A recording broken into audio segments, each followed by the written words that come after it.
So guys, I was robbed.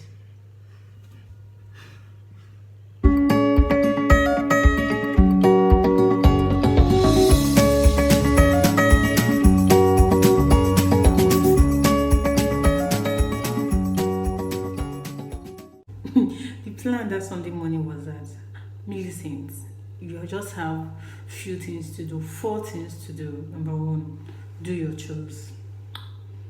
To make the washing, cleaning, sweeping, do your chores. Two, prepare for church like you are going to a church. Make up, dress wear your heels and everything.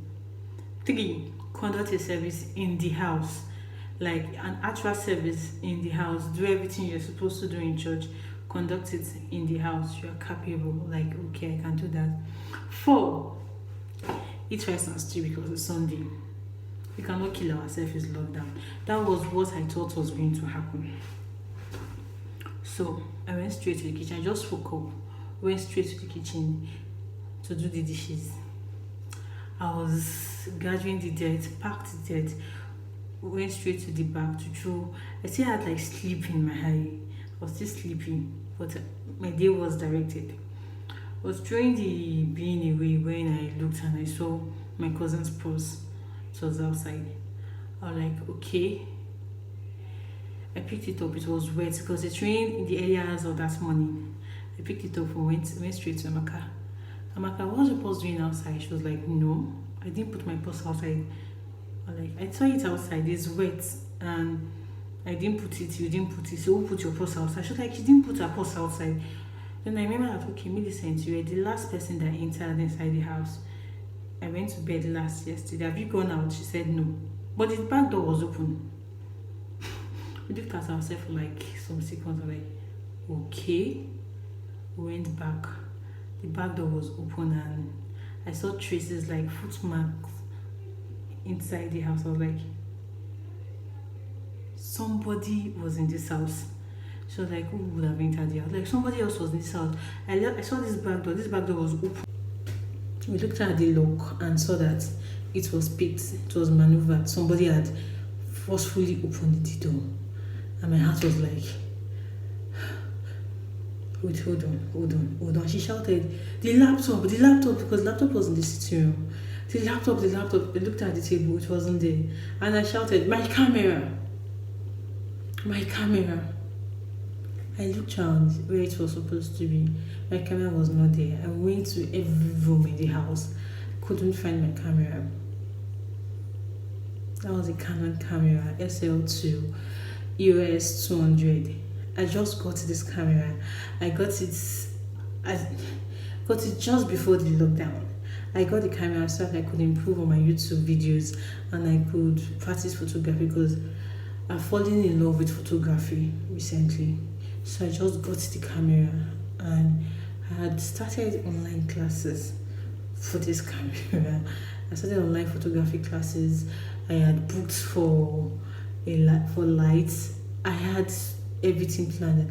I couldn't find the camera. I couldn't get the laptop, and of course the money inside was gone.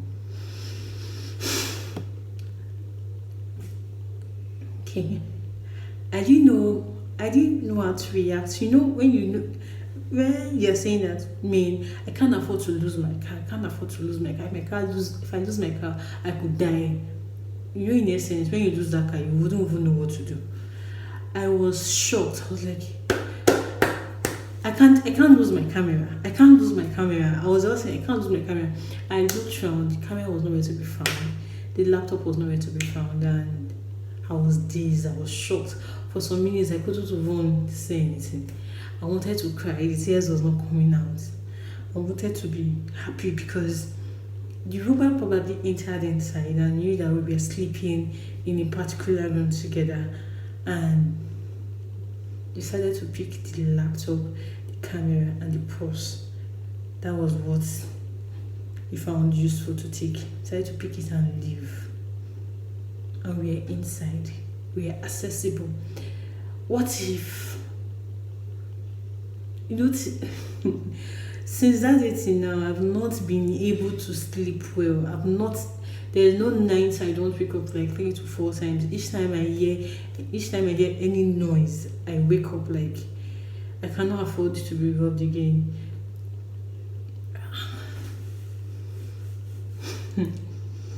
It's bad when you get robbed. But I want to be thankful that we are not harmed.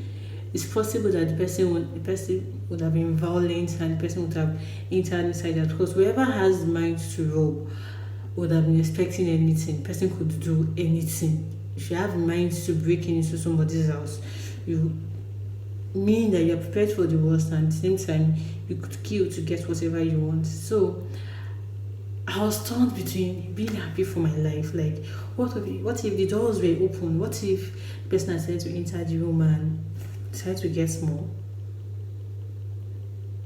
That's one. What if the person has entered the room and like, oh, two ladies alone?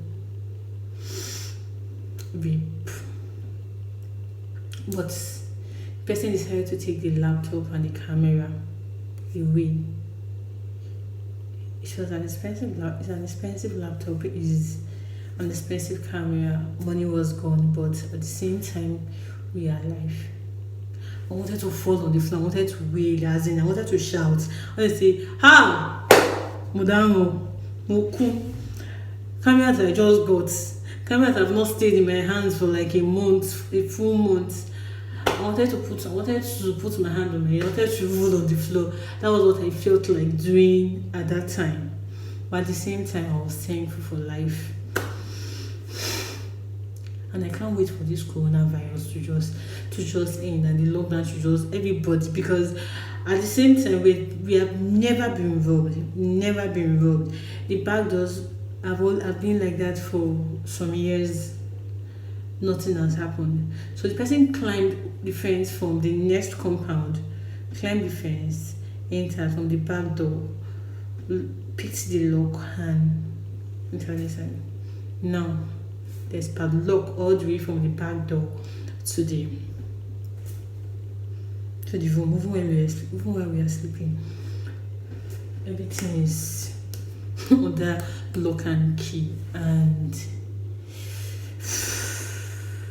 thank God. The loss is very, very hard. The loss is something that I do not. I hate losing things. Nobody likes losing things, but at the same time, it's good. What can we do? What can we do? So I feel bad, like very bad. Coronavirus, well done. It's what you have done. Well done. No.